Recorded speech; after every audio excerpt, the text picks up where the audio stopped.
This is Dennis Ramundi. I'm here with my co-host, Phil Goldberg. Our podcast, Spirit Matters, found at spiritmatterstalk.com. And our guest today, Christopher Key Chapple.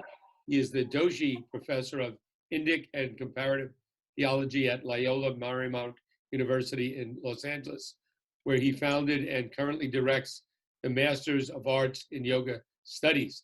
This interview being done in late December 2020, the end of a very trying year. But I understand, Chris, you're still doing your courses via Zoom. Yes, is that right? We have completely been accessible online since the beginning. So it's been a fairly smooth transition, and the students have been remarkable in their diligence. That's great. Chris, we had you on once before, very early in the life of this podcast, and we usually have people recount the origins of their sort of spiritual journey, but we did that the first time you were on, and I encourage our listeners to listen to that original interview. One of the reasons I thought of having you back now at the end of this most eventful year, it'll be the beginning of what we hope will be a different kind of eventful year by the time people hear this. But you've been doing a lot of work. You're one of these rare, in my experience, scholars who cross over into real world circumstances and events.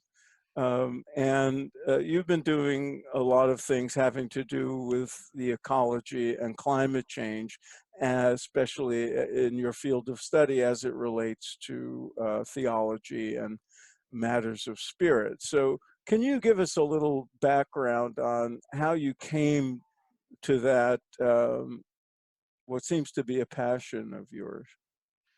Yeah, I think it's really from childhood. And my father had grown up in Canada. He was born in 1908, and he had been a university student at the University of Toronto and a student athlete. And he was on the lacrosse team. And if we calculate, it would have been in the the mid-20s, at a time when the world was very energized. And his experience included watching an exhibition game played by Ojibways. And the Ojibways had come in, the indigenous peoples, as they say in Canada, the first peoples that had displaced the Huron from Bruce Peninsula in southern Ontario. And he was so amazed with their skill that he was adopted into the tribe for that summer. And he learned in the forest how to walk without making sound, how to become invisible within the environment and to simply observe. And as we were being raised in rural New York State, we were given those same skills. My father would take us out into the forest and teach us to be quiet, teach us how to regard, how to see perhaps the deer, the dappled deer in the sunlight in the distance, and to distinguish the bird song and to know the birds that gave us life. And then when I was 7 years old, we went to visit his brother in Ohio. And his brother, my parents and their siblings were unusual people. And my uncle got us through a protected area into a Peabody mine. And Peabody, to this day, is the largest manufacturer of coal products, such as they are. And I was at literally the precipice in so many ways. And as we perched my uncle's car up on the brink of the cliff that fell away into this mountaintop removal, and this would have been about 1961, 1962, I just felt my heart sink and literally my belly go out from me. And I said to my parents, "What is this?" And they explained that in Ohio and West Virginia and Pennsylvania, strip mining is a source of money. And I said, "Well, what about where we live?" And they said, "They won't do this where we live." And I just felt this amazing sadness that stayed with me through those next dozen years before landing at university, and then discovering the emerging field of environmental ethics while engaged in my studies of theology and religion. So that's sort of how it started. Let me ask you, I was curious about one thing I read in your bio. When you were a teenager, and I'm going to guess it's during that same period of time, you began yoga, and you received instruction at the Anand ashram in Amityville, New York, and you studied classical Long yoga. Island. Amityville. That's On Long Island. Long Island, yes. There you go. Yes, yes, yes. We were all from the same area, by the way. I'm from Jersey City area. Phil from Brooklyn. That's where all the yogis come from, I guess. But during that period, you studied classical yoga. For me and for some of our listeners, how do you distinguish classical yoga from non-classical yoga, and is what you teach classical yoga? Yes, our teacher had grown up in Calcutta, born in 1935. In 1943, she started her first yoga class in this moment of the Indian Renaissance before the liberation from the British Raj. And her training was straight out of, as I've come to explore and learn, the Garanda Samhita, Hatha Yoga Pradipika, and the Upanishads, Bhagavad Gita, and Yoga Sutras. So when I specify as classical, by that I mean tied to a lineage that was very attentive to daily practice, very attentive to text study. And in her particular instance, and her given name, her birth name, Anjali Inti, her experience was very profoundly informed by a practice of connection with the Mahabhutas, which are the great elements: earth, water, fire, air, space. So the first 4 months were a crash course in the yamas and niyamas. And in addition to pranayama and asana and quiet sitting every day, every week we were given engagement exercises for nonviolence, for truthfulness, for not stealing, for minimalization of possessions, for cultivating cleanliness, for cultivating our own happiness, for developing an austere edge. In other words, daily fasting, rather weekly fasting 1 day a week, and weekly silence 1 day a week. And then, of course, cultivating a lifetime habit of study. And after that foundational 4 months, which has now continued for getting up toward, more than 45 years, what we began to train in was the dharanas for 1 month, 20 minutes in the morning and night on the earth, and then for 1 month on water, 1 month on fire, 1 month on air, and 1 month on space. And that caused me to draw from those childhood experiences in the forest, caused me to reflect in a very foundational way on the building blocks of what we now title environmental ethics. and has, moving forward, informed my teaching at university for the last 40 years. So, Chris, you have articulated very well, I've heard you do this, and I'm sure you've done it in scholarly contexts as well, the connection between yoga philosophy and you probably incorporate this into the yoga studies program at LMU, the connection between yogic teachings and care for the environment.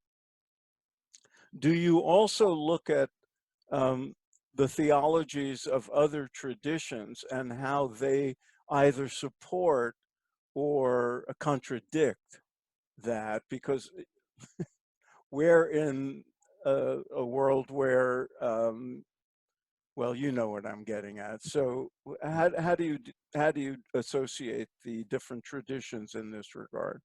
Right. Well, back in the very early 90s, late 80s, there was a conference convened by Stephen Rockefeller at Middlebury College where the Dalai Lama attended, and rabbis and Catholic theologians and Protestant theologians and people from Jewish tradition all talked about the interface of ecology and religion. And in 1991, I convened a major conference. We published a lovely book based on this that took a similar approach.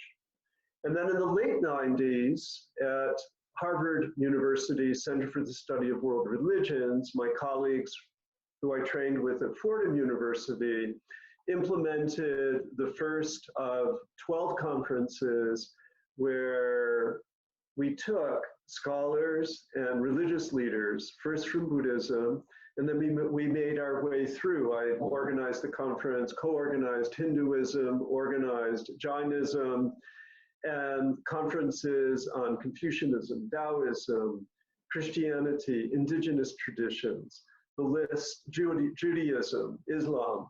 List was very, very long, and we came out with a 10-book series on world religions in their specificity and ecology. So when I'm in the classroom, and I've been teaching this for many decades now, I draw from each of the wisdom traditions and emphasize that we're all concerned about the environment, but also look at the particularity of how the theology of each respective tradition contributes to this tapestry.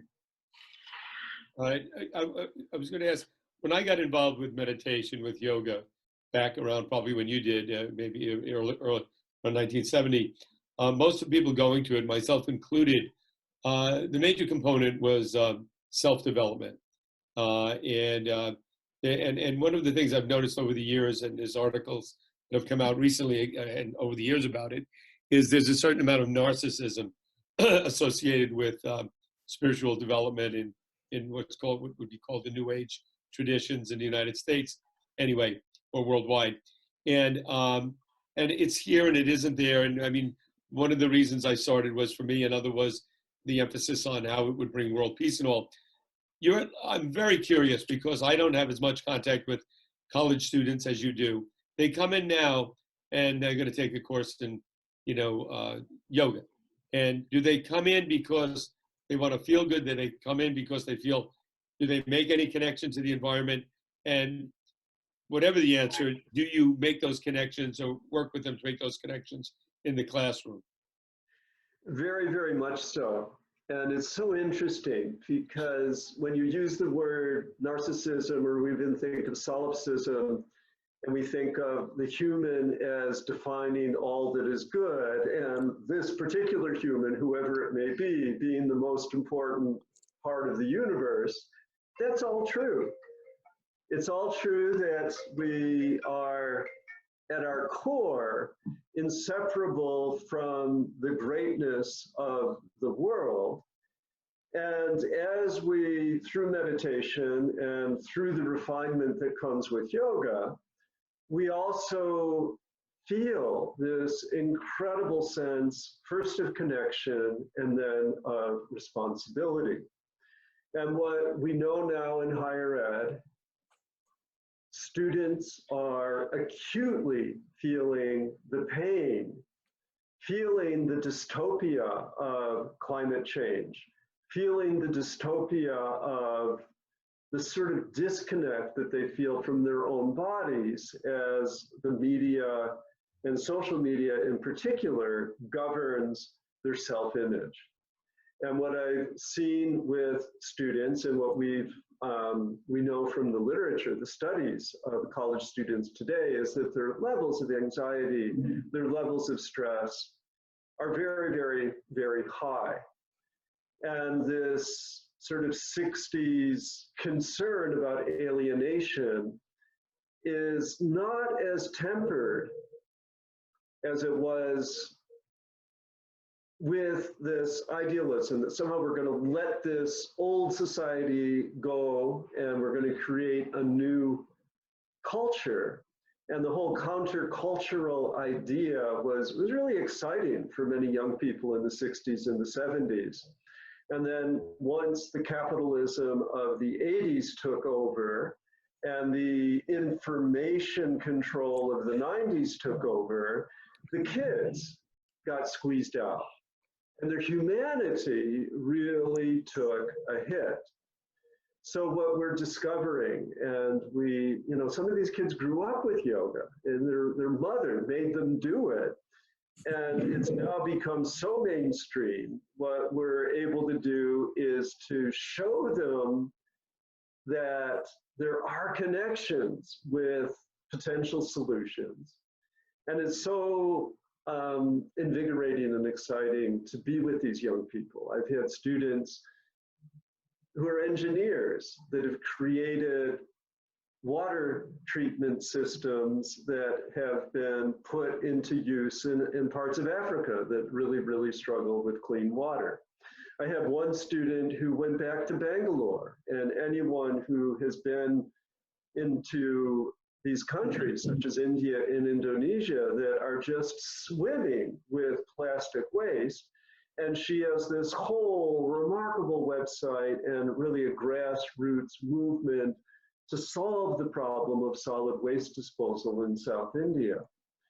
And I see that they're developing these online platforms that will come up with small strategies for implementing change. This summer, I have a student who developed an incubator with support of the university for distributing non-plastic containers. And we know from just our general media awareness that these problems seem so entrenched. But the young people are really committing themselves to do what they can in order to support the solar industry, in order to support recycling and upgrade it, in order to support having direct experiences in nature. So this was one of the real joys of the COVID experience, was that students were not able to do the things they usually do, which is to hang out with one another, which is to go out and, you know, go to parties or, you know, travel around, travel the world. And instead, they were able to hike. And they discovered, and they narrated in their projects, these undergraduate students through the fall, they narrated having made hikes in places close to their home that they didn't even know existed. Mm-hmm. And it really brought them a sense of joy that will abide. It brought them knowledge that they can feel life without having to pay money. It brought them knowledge that they can be as good a photographer as anybody else in the world if they develop the eye, and many of them did in their final projects. And this actually brought me a great deal of hope. And it was for them a lifeline out of boredom into a sense of meaning and purpose. Chris, in advocating a kind of spiritual or theological approach to the ecology and advocating for, you know, action around climate change and environmental crises, do you run into a backlash or counter arguments of the sort that say, well, but we want a prosperous nation and we can't harm the economy and everybody has a right to, you know, drive a car and you're this yogi who wants us to all live like Gandhi. I mean, do you run into that sort of thing? I mean, even in India, you know, everybody wants to, you know, has the economy in mind, and artha is one of the aims of life, prosperity and so forth. Do you run into those imagined conflicts, and how do you react to it? Well, it's interesting because the approach that is on offer with my books and with the other readings and the activities in which the students participate is not a head-on critique. And they certainly read the critique, particularly in Laudato Si. And if we want a vital indictment of the ills of consumerism, we just need to look at the Roman Catholic Church, which put it all out there as official church teaching that if you're trying to find happiness and getting stuff, you will be disappointed. So that's like sort of the default. And rather than emphasizing what for me is very much the obvious, there's a Sanskrit expression called Pratipakshabhavanam from the Yoga Sutra, which says, cultivate the opposite. So what we do by in group, engage. Chris, we lost your audio for a second. It's back, I think. What? Just back up a half a minute. What you do in the group? Engaging in doing the group in Sanskrit is called Pratipakshabhavanam. And rather than really just trying to problem, what we do is we throw ourselves, body, mind, into the solution. And the solution is to cultivate intimacy, to cultivate a sense of emplacement, a sense of place, a knowledge of the watershed, a knowledge of the original, going back, in the case of the United States, thousands of years to the first inhabitants, and what were their needs and how did they solve those issues.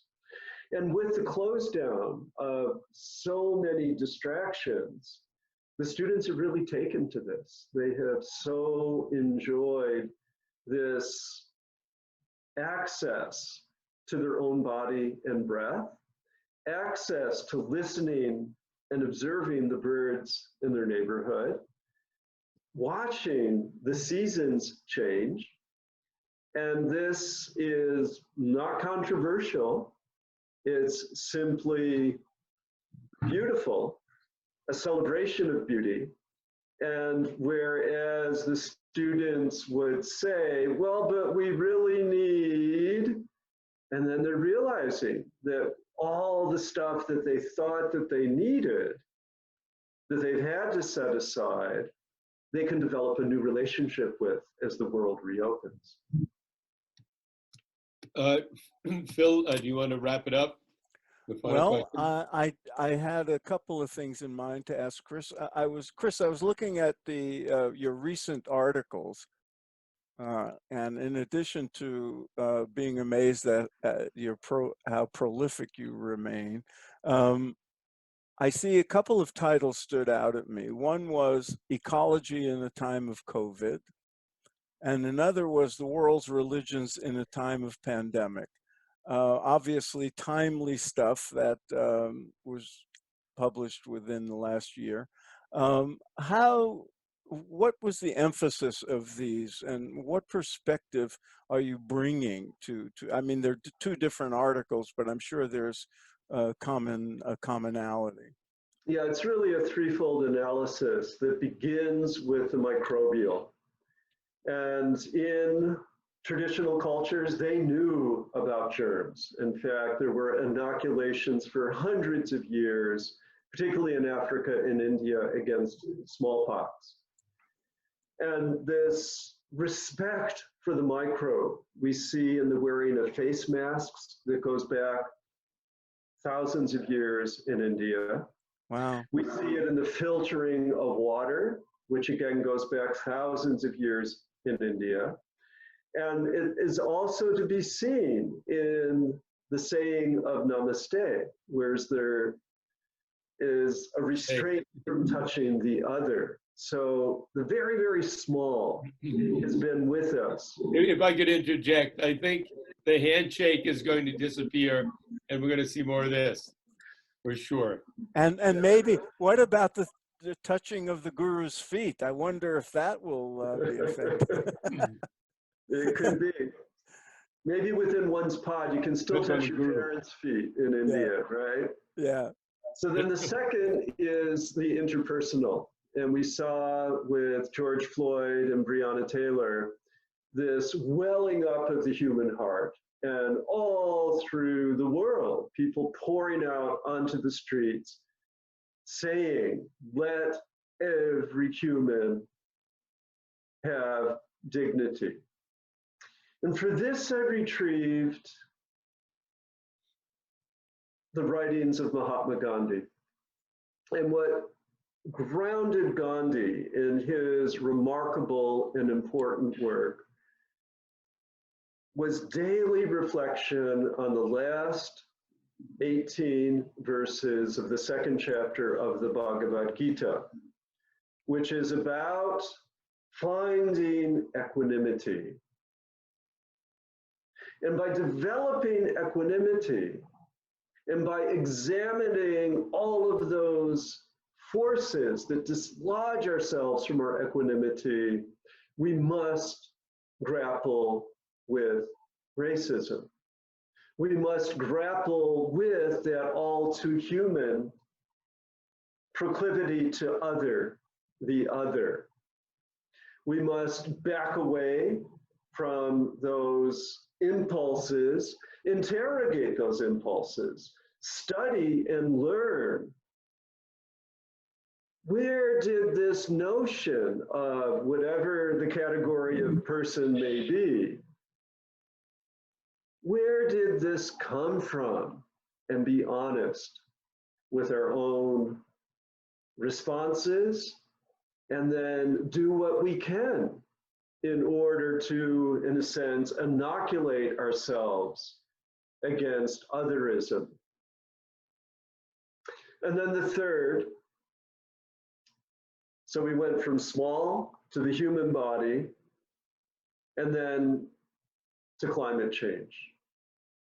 And my poor students earlier in the fall of 2020 were zooming in, and then they would just point their cameras, and they were in the Bay Area, and it was apocalyptic, straight out of a movie. And these poor young people were living in a hell realm, the likes of which none of us had ever seen. Right. And that calls us again to a reflection of the very small, the human body small, and the impact of the very small on the human body, and then the impact of the overload of the human body on the planet itself. And we need to attune ourselves to all of the information we now have. And there's so much irony, because we think that we defeated the virus, but then this other virus pops up. And we think that by extending human life, that we've made a better world, and then we're realizing that we must change our ecological footprint. And the students were so dialed in. And the students were very well prepared coming into class to rethink their choices moving forward. And to see some of the young people going into the sciences, going into media, going into, I would envision, social work, and doing what is needed to bring about the repair that is essential if, as indigenous wisdom has it, we're to ensure a safe world for our children's children's children's children's children's children, 7 generations out. We need to develop that mindset. Very good. Thank you, Chris. This is, people will be hearing and listening to this in the early part of 2021. It's a very hopeful message to begin a new year, and what we hope will be a much better year. Any final words, Dennis, or before we go? I was just thinking, I wish I was a student at Loyola Marymount so I could take your course. This is the kind of stuff Phil and I love to discuss, and to have been able to do it, to be able to do it in college would be wonderful. So keep up the good work and keep us posted. And my hope is that you'll be a regular on our show. Well, very good. And my last word is that develop intimacy with place, and that's where the happiness can be found, in the here and in the now. Great. Thank you, Chris. And to our listeners, we wish you a happy new year, and a reminder that Dennis and I have been doing this for several years now. We want to keep the podcast free. We want to upgrade our presence online and do other things for which we need some funding. And so we invite you, in the spirit of generosity, to go to our website, spiritmatterstalk.com, and click on the button and join our growing list of contributors. So thanks again, Chris. I want to thank those people that have been contributing and helping us to stay on the air. Yes. Happy New Year to all. Yeah, because we want to keep it free. We want, if you can't afford, just keep listening. But those that can help, that would be great. And again, we want to upgrade some of it, and we're on video now. So okay, everybody, make Thanks, it a happy new year. Bye.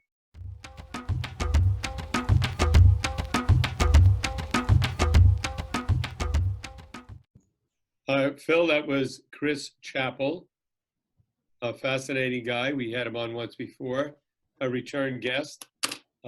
He teaches at Loyola Marymount, and he not only teaches comparative religions, but I believe he also teaches yoga.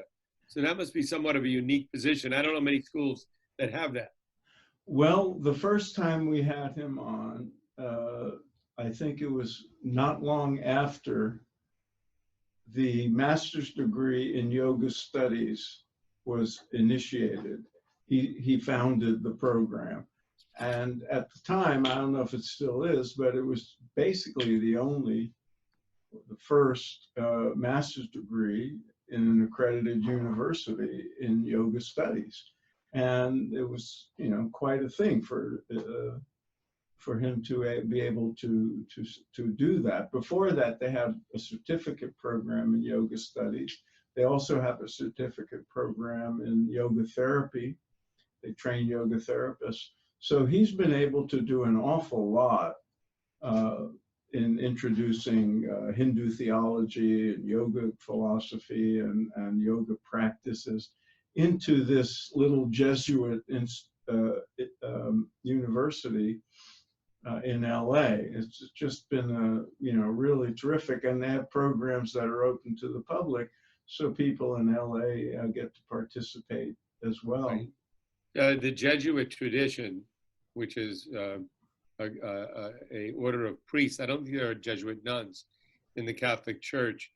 Generally have been more open to new things than Yes. other groups. They are very scholarly and not as threatened by the new or different. Yeah. And And now, I think, if a student goes through his program and they're certified or they get a degree, are they certified to be a yoga teacher, or is it much more than that? I don't know that the usual certification that's, you know, mentioned in yoga studios and people teaching mostly asana-based yoga. I don't know if that would be included. Probably the people who take the program are either already certified yoga teachers or are in the process of that, if they want to, you know, teach hatha yoga. But it has to satisfy academic credentials. So, you know, there's very Much more broad-based. rigorous study of Right. texts. And also, we've mentioned this several times on the show, but I'll mention it again for listeners who may not be so familiar. When we hear yoga, especially in the West, we think of yoga asanas, those physical positions. But yoga is much more than that. It is everything that develops spirituality and wholeness and fullness and a very rich tradition. And we also associate it with Hinduism.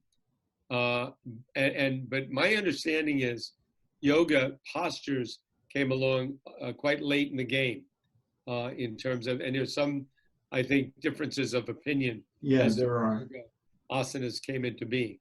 Yeah, there are different opinions, but and I'm not an expert in the chronology of things, and there are different sources of evidence, but the important thing is that yoga as a philosophy of life and the repertoire of yogic practices is far more than postural, what we call now postural yoga. And I think it's very important that there are people like Chris and his program and many yoga teachers who may, you know, hold up that tradition and reinforce the notion that asana is just a small and relatively minor aspect of the fullness of yoga. I do it, you know, every time I write something about yoga. I mean, it's just terribly important that people recognize the fullness of it. I mean, there are people, you know, if you read the Yoga Sutras, which is, you know, probably the most popular text, classic text in yoga circles these days, there's only one, maybe two verses, sutras, talking about asana, and it's in the context of proper posture for meditation. Similarly, in the Bhagavad Gita, it's a whole treatise on yoga and the different paths of yoga and the fullness of yoga philosophy. There's nothing about asana practice in there. So if it didn't come much later in time, it was certainly developed later in time. Well, let me ask you this. And then the hatha yoga tradition has its own texts, and they, you know, they come together and they mix and match, but there's a lot more to it, and as I think most of our listeners know. Yeah, in your book American Veda, you talk about Vivekananda coming around 1890s, Yogananda Maharishi, and that in the East coming to the West. When did hatha yoga classes become popular in the States? And was there a teacher or a few teachers? Yeah, it was always known. People, you know, going back to the early part of the 20th century, there were some hatha yoga teachers who would come to the West. They didn't stay, but they would give demonstrations. They would talk about it. Then a little later on, there were some Americans who had gone to India who came back and taught hatha yoga and wrote books and illustrated books in the mid 20th century. And then there were people like Richard Hittleman, who had a PBS program and best-selling books that emphasized asana in the 60s. And then I'm really, trying to remember if I remember anyone doing yoga or meditation when I was a kid before college. people did, but you wouldn't have known about it. They were always, you know, look, there were people following Yogananda and Vivekananda meditating in the 20s and 30s and 40s. And Yogananda talked about asana practice. He had in the later issues of his magazine, his Self-Realization Fellowships magazine in the 40s, there was like an asana, each issue would teach a different asana, but it was always understood to be either something you did for your health and well-being, and in the spiritual context as something that was preparatory to deep meditation, right, cleansing. But I want to finish the history of it. We've had people on who talked about Swami Satchidananda, and he and Swami Vishnu Devananda were disciples of Swami Shivananda. And when they came in the 60s, that started more of the emphasis on asana practice and the training of American yoga teachers. And it really went through the roof after Iyengar and Pattabhi Jois came in the 70s. That developed from there. But we should let's make sure we post Chris Chappell's website up. yeah, About his coursework. I'd be curious. I'm going to look at the curriculum to see what areas he does cover. I think it's great. I think it should be, college should incorporate that more and more. And, well, it is. And sometimes, similar, there's overlap when they, a college might, in religious studies, might teach Hinduism or yoga philosophy or something like that, classes. And so there would be overlap. But this is a full-on master's degree. And it's very different than getting a degree in comparative religions. Oh, yes, definitely. And, my exposure to it is the students are very high caliber. I've given a couple of guest talks, and they've used American Veda, and I've met a number of them. I think we're scheduled actually to have one of the early graduates of the program on That's a great idea. Yeah, we're scheduling her for January, but this is January when people are hearing it, but it'll be up soon. But the emphasis on ecology and the importance of yogic philosophy and we should emphasize, it's associated with Hinduism, but one of the things that comes out in the master's program at LMU and elsewhere is that it's not, India also has Sikhs and Jains and Buddhists, and all those, what we now think of as different religions, all have a yogic element in them, in their past. They've all contributed to it. And even the Muslim Sufi tradition in India has crossover with the yogis. So, that's we shouldn't just limit it to the dominant religious strain. But the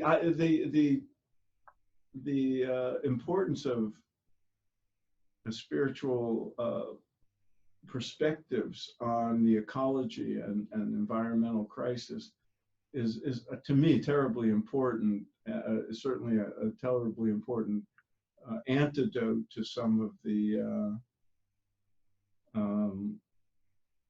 climate denial and people who minimize it. Actually, for me, Phil, it's been a bit of a disappointment, and that the mainstream religions haven't been more vocal in their condemnation of attacks on the environment. People refusing to believe in that there is major change taking place. Now people may listen to this and write in and say, no, actually they're doing this, that. Sure, they're doing. And they are, but maybe they're doing more than we realize because it just doesn't. Well, I've looked for it. I haven't seen much. I know there are evangelicals who are a counter voice to that strain of fundamentalism that is into climate denial and, you know, prosperity consciousness and all these things that work against, you know, and fossil fuels and the promotion of fossil fuels. Somehow there's an element of conservative Christianity that is really anti-ecology in many ways, but there's a counterbalance, I gather, of young evangelicals. So we can only hope. One would only hope. One hopes. Meanwhile, speaking of the climate, you're in the middle of a snowstorm. Yes, I am, and if you look at my Instagram today. Whereas I'm dressed as if I am, and you're not. Yeah, it is. It was fun. I went out. If I don't have to drive long distance, and it's wonderful. Yeah. And I'm inward. Can't go anywhere anyway. We're in the middle of this pandemic, December 2020, when this is recorded, and So you might as well be in a winter wonderland, as long as the heat. Wonderland, works. I don't know, but winter for sure. So All right, man. Until next time. So yes, we're recording this at the. One last point. Yes. For those that want to keep us on the air, Yes. your contributions, not donations. We're not a nonprofit. Right. But You contributions can't are- write this off. And we want to thank the people that have been contributing. Go to our website, spiritmatterstalk.com, push the red button, and you will see that it'll be easy to contribute. We want to stay on the air. We want to keep it free, and we really appreciate your help. We're Yes. closing in on 300 interviews already. Some great people, many great people. And we have some really good things on store for 2021. When I was scheduling some people, they said, "Oh, can it wait till after the holidays?" So we'll have some good things coming up in the early part of 2021. Of course, Very people good. can listen to it, 5-10 years from now, and look in the history books for what 2020. Remember those was guys. like. All right, man. All right. See you later.